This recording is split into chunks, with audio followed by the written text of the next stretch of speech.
This is He Knows Everything, bringing you that heat for. We keeping a foot on the whoop, Knicks. We keeping a foot on the whoop, Knicks, and like the Tibetan Mastiff that I am, man. Like the Siberian tiger that I am, I'm applying whoop on immediate pressure, because pressure does what? Eat bursts and spikes. Let's talk about it, man. Scottie Pippen is a disgruntled and insecure and miserable as you know what in his life individual. The reason for this is because Michael Jordan basically put Scottie Pippen back on a financial budget. You guys are going to link this together. The last time Pippen went on a soliloquy like this is because he got broke and Michael Jordan told him, I'm not going to bail your ass out. And rightfully so. Michael Jordan shouldn't be fending for a grown-ass fucking man. Scottie Pippen is a grown-ass man. This is a guy who basically had all of the money in the world. This is a guy who basically made a lot of fucking money in the NBA. But he made bad investments after bad investments after bad investments. Some people, business don't go with them because they are too much a brain full of mush and brainwash dodo heads. Business and them don't need, and don't mean to be linked together. When we look at Scottie Pippen, we see a guy who basically didn't get to the next level. When we look at Scottie Pippen, we see a guy who basically had issues. When we look at Scottie Pippen, we see a guy that just couldn't get over the hump, because Scottie Pippen is basically what we would say a basketball player that's hot and bothered like grits. I told you guys about number twos. Number twos have an issue. The issue that number twos have is they don't want to accept the fact that they are number twos. But they are fucking number twos. Number twos always want to flirt in their minds as if they are number ones, but they are not. I've dealt with this in YouTube collaborations. I've dealt with this on YouTube, period. Everyone knows the distinction, the gulf and the separation between number ones and number twos. Everyone knows that. When He Knows Everything is in the building, he's the fucking number one. It is what it is. And he's not sharing number one. Number one's not meant to be shared. Bushmaster said it best on Luke Cage. Two bulls can't reign in one pen. Dandada's not plural, you know. Let me say it again. No, let Bushmaster say it and hear him and hear Bushmaster fucking well. Two bulls can't reign in one pen. Dandada's not plural, you know. Dandada's not meant to be plural. It's meant to be singular. It means chief. There's got to be only one chief. There's the problem with people. They want to be too many fucking chiefs. Scottie Pippen failed. If you go back and look at the time when Scottie Pippen played, when Michael Jordan wasn't there in the 94 and the 95 season, I want you guys to start looking at some highlight reels. Louis Sports Network, I told you I was going to do my part. So you're going to have to do your fucking part too. Because we tag teaming up in this bitch. In 1994 and in 1995, Scottie Pippen basically was excoriated from taking the last shot. Phil Jackson didn't trust him. That's why they went and got Tony Kukoc. That's why they went and got that international player. Because Tony Kukoc is known for closing games out. Tony Kukoc is known for hitting big time shots. This is what Tony Kukoc was known as. The player in the 92 Olympics. Yeah, Michael Jordan and Kobe Bryant had a hellified fucking game on him. But if you go and look at all of the other games outside of the fact that Jordan and Pippen locked his rabbit ass up because he was coming to the Chicago Bulls, outside of that, Tony Kukoc was ramalanging opponents, man. He was a closer. He was that guy that people were looking at that was like, okay, this guy right here, we can definitely use him. Especially for late game situations. This guy was a Mariano Rivera. He was a closer. Now, guys, I want you guys to go back and study. Study to shew thyself approved unto God, for a workman needeth not be ashamed, rightly dividing the word of truth. The 93 and the 94 season and the 94 and the 95 season. Y'all got to go study them fucking seasons. This is key reference. This is NBA encyclopedia material. If you go and look at those 2 calendar years, Scottie Pippen was doing great things. This is why I tell you guys, Scottie Pippen was doing great things. This is why I tell you guys that Scottie Pippen, from a basketball standpoint, he basically was like LeBron James before LeBron James. Give you great exploits for the first 46 fucking minutes. But the last 2 minutes, you don't want him having the ball in your fucking hands. This is why Scottie Pippen needed a Michael Jordan. But Michael Jordan wasn't there. And that's why when Michael Jordan came back, he told Tony Kukoc, stop the presses and pump the brakes on the nonsense. Go sit down somewhere and what?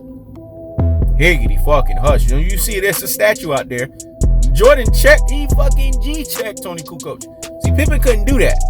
Jordan told Tony Kukoc, you see there's a statue out there, right? And this is before Jordan even fucking fully retired. This is why he was the NBA GOAT. Not this Lefraud James. This is why Michael Jordan is the greatest of all time. Not no greatest of all fucking trolls. He had a statue out there in United Center that basically explained why he should be the motherfucker taking the last shot. That was his G-checking to Tony Kukoc. Scottie Pippen couldn't do that because Tony Kukoc was getting out of pocket saying, well, how come he's just coming back? We don't know what type of player he's going to be. And Phil Jackson G-check Tony Kukoc and say, this is Michael fucking Jordan you talking about here. Fuck you talking about. But Pippen didn't get that because Pippen's not a closer. The Scottie Pippen game is meant to be a utilities man's game. Let me say it again. The Scottie Pippen's game is meant to be a utilities man game. So when Scottie Pippen tells you that a Lefraud James in 2016 didn't have no fucking help. Again, stop the presses and pump the brakes on the nonsense. Go sit down somewhere and what? A double higgity fucking hush. So Kyrie Irving wasn't there. The guy that dropped 41 points and 29 in key games to close shit out. Kyrie Irving that ran a lang, Stephen Curry, Kyrie Irving that really should be the finals MVP. So he wasn't there. It's a things that make you say, No, let's contextualize it. It's a lot of things that make you say, So in this most cold-hearted, unadulterated, and cutthroat true teller fashion, Draymond Green, the guy that said you a bitch, he was shutting down LeBron James. See, they don't talk about shit like that. Scottie Pippen won't dare talk about that because Scottie Pippen will always have the back of the player that reminded him of him. If you listen to Scottie Pippen, he tells you I was LeBron James before LeBron James. So Scottie Pippen's always going to have LeBron James back because they are number fucking twos at their truest and their most properest levels. Let me say it again. They are number fucking twos at their truest and their most properest levels. They're the ones that always do the great fucking play, the right fucking play. No, we call that the bullshit fucking play. But when it's all said and done, the truth of the fact of the matter is as simple as this. It's not Michael Jordan's fault that Scottie Pippen just couldn't get over the hump. Jordan did the best he could, but Scottie Pippen was always a fucking number two. When it's all said and done, Scottie Pippen was a 46-minute player. The same thing you get with Lefraud James. That's why he got first fucking rounded. The more Scottie Pippen talk, the more you see that he sounds like an old senile drunk. Let me say it again. The more Scottie Pippen talk, the more you see he sounds like an old senile drunk. Because only an old senile drunk would talk the way that Scottie Pippen's talking right now. Or could it be he's hot and bothered like grits? He's insecure and miserable as you know what in his life. That Michael Jordan has put his ass on a strict diet of a financial budget. And Jordan's not taking care of his ass no more. It's not Jordan's job to take care of a grown-ass man. Especially a grown-ass man that did not put the money in to take care of his fucking affairs. That's the cold-hearted. That's the unadulterated. That's the cutthroat true teller fashion. I keeps the foot on the whoop. Nicks. I keeps the foot on the whoop. Nicks. When it's all said and done, Scottie Pippen in the 93 and 94, I'm giving you guys NBA Encyclopedia reference, 94-95 season, you will see what he was outside of Michael Jordan. And I'm going to fast forward this bitch. Let's go look at Scottie Pippen when he played with the Portland Trail Blazers, and let's go look at Scottie Pippen when he played with the Houston Rockets. Go look at Scottie Pippen's career post Michael Jordan and when Michael Jordan retired for the first fucking time. Scottie Pippen did not get over the hump. Kobe and Shaq. You up on Kobe and fucking Shaq. This is your moment to showcase your identity. And you know what he showcases? That he's a shining symbol of a shining beacon that's really a false fucking idol. Because he chokes. This is what Pippen does. This is what a Lefraud James do. They fucking choke in the greatest moments. Don't take my word for it. You guys remember Kobe threw the alley-oop, Shaq did the dunk, and it was history after that. But Pippen, they don't tell you this shit. Pippen was up. Why couldn't he close these bitches out? Because he's not a fucking closer, man. The Houston Rockets. Don't get me started with Scottie Pippen. Scottie Pippen had fucking what's that short dude's name, dog? That shit need to come to Stoudemire. He had Damon fucking Stoudemire. Scottie Pippen had Rasheed Wallace. Scottie Pippen had Bonzi fucking Wells. If you guys understand the way that Portland Trailblazers team was built up, they were built up to dominate, defend you. Ruben fucking Patterson, he had a hell of a Portland Trailblazers team, and he still couldn't get the job done, and he was the leader. Because Phil Jackson always knew the issue that was with Scottie Pippen. Scottie Pippen had a mindset of he thought that he was more than what he was. So hence he was a untransformers, not more than meets the eyes. That's what the fuck he was. He was an unfucking transformer. He was not more than meets the eyes. Because Scottie Pippen is a guy that could just get you right to the edge, but he couldn't get you over the hump of the edge. This is what Kevin Durant was talking about when he said they're looking at Phil, not you. Because Scottie Pippen always had nutting up situations. 93-94, 94-95 with the Chicago Bulls, Portland Trailblazers, Houston Rockets. These are the times that showcase that Scottie Pippen was the type of basketball player that he knows everything is telling you guys that he was, which was a guy that could not do what he was incumbent upon him to do. Because when it's all said and done, Scottie Pippen showed in those moments why Michael Jordan was his Batman to his fucking Robin. So when Scottie Pippen tells you in 2016, when we all know Andrew Bogut got hurt and he wasn't fucking there, so he was no longer the rim protector, because I'm going to tell you guys the truth, because I know I watched the damn series.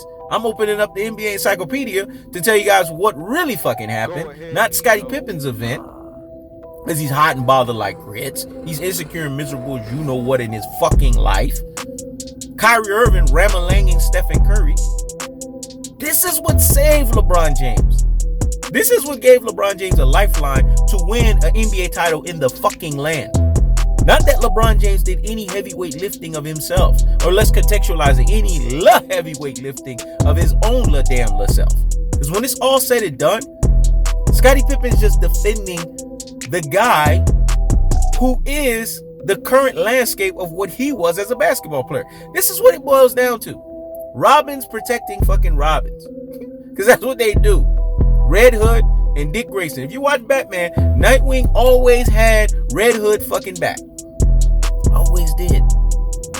But Batman used to always say, I don't tolerate disloyalty, dog. I tolerate absolute loyalty.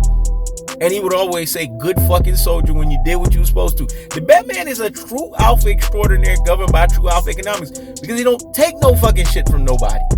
Michael Jordan didn't take no shit from Scottie Pippen. And that's why he ethered and murked him in The Last Dance. Kobe Bryant didn't take no shit from Scottie Pippen. That's why he got in a fight with Scottie Pippen, muff his fucking ass up, and told his ass, straight up, I'm gonna ramalang your bitch ass. And he did that. Because he saw that Scottie Pippen was a number fucking 2. And that's why Kobe was able to throw the alley-oop to Shaquille O'Neal, and then it was history after that. And that's why Kevin Durant, see, it's a changing of the guard. From Michael Jordan checking Scottie Pippen, to Kobe Bryant checking Scottie Pippen, to now Kevin Durant checking Scottie Pippen. All option ones always G-check option twos. This is the history of fucking basketball. Don't you guys see it? This is why he knows everything is authorized, calculated, verified, and certified to talk the sport of basketball. Talk any fucking sport that he's talking. Because he literally knows fucking everything. And everything that I fucking know is in basketball, you have an option 1, an option 2, an option 3, and the sum of fucking all parts. Option 1 knows that everyone has to bend the proverbial fucking knee and kiss the ring while you add it to them. Option 2 knows that they can't get out of pocket with option 1, because if they do, option 1's going to keep the foot on their fucking neck. And option fucking 3 knows not to get out of pocket with any one of these motherfuckers. And then you got the sum of all parts. They damn sure better not open their mouths, because they trade fucking bait. This is basketball at its highest levels. And if you don't even understand this elementary form of basketball, then you don't fucking understand basketball at the highest levels. If you notice, a lot of people defend number 2s because they are number 2s in their lives. I will only support and defend number ones because I'm a fucking number one in my life. That's the cold-hearted. That's the unadulterated. That's the cutthroat truth teller fashion. When you see Scottie Pippen doing all this shit, this is nothing that has not already been done by number twos.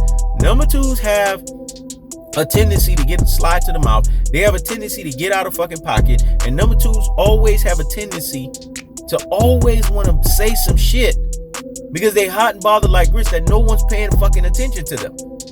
And it's the number one's job, and that's the only fucking job number one have. They don't have no other job to fucking G-check them, put them in their rabbit ass place, and let them know what the cold-hearted, unadulterated, and cutthroat truth teller fashion is. When it's all said and done, I keeps the foot on the whoop on the Knicks. I keeps the foot on the whoop on the Knicks. I told you, Scottie Pippen, the more you run your rabbit ass mouth, the more stain hole I'm gonna put on the He Knows Everything's black book of excoriating your ass and removing and relinquishing your NBA fucking black card. Because when it's all said and done, Scottie Pippen is not authorized. He is not certified. He is not calculated and verified to talk basketball.